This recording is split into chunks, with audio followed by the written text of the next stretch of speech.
Insufficient material. Insufficient material occurs when neither player can checkmate the opponent with the remaining pieces.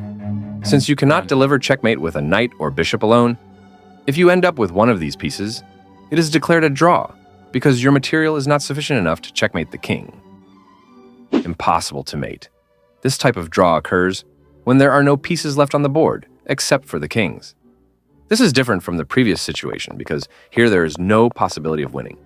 In the last scenario, you might have a chance to attack, give a check, and even achieve a smothered checkmate. 50-move rule. The 50-move rule in chess states that a game can be declared a draw if no pawn has moved and no capture has occurred in 50 moves. 75-move rule. The 75-move rule states that if no pawn moves or captures occur in 75 consecutive moves, the game is automatically declared a draw, regardless of whether either player claims agreement.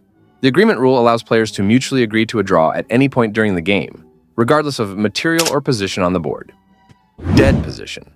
A dead position draw occurs when neither player can make progress, and winning for either party is impossible, unless the opponent plays to lose. Insufficient material and timeout. This is very confusing, so let me use an example. If you and your opponent each have a rook and your opponent's time runs out, you claim a win on time. However, if you have only a bishop and your opponent has a rook and your opponent's time runs out, you cannot claim a win. The logic is that since you have insufficient material, even if you and your opponent were given infinite time, it would be impossible for you to win. This means you can only achieve a draw in the best-case scenario. For that reason, if your opponent's time runs out and you have insufficient material, the result is a draw.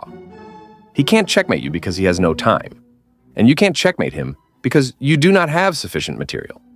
The game ends in a draw and is pronounced as insufficient material and timeout. Perpetual check. Perpetual check occurs when one player can continuously check the opponent's king, preventing progress. These checks cannot stop, putting the other party constantly in check, leading to an endless situation where the king can't escape, and resulting in a draw. Threefold repetition. The threefold repetition rule in chess states that a player can claim a draw if the same position occurs 3 times with the same player to move. Stalemate. A stalemate occurs when a player has no legal moves and their king is not in check, resulting in a draw. In this case, the king has no moves since there are no other black pieces. It results in black having no moves and black can't play. However, this is not stalemate because the black pawn can play here, giving black one legal move.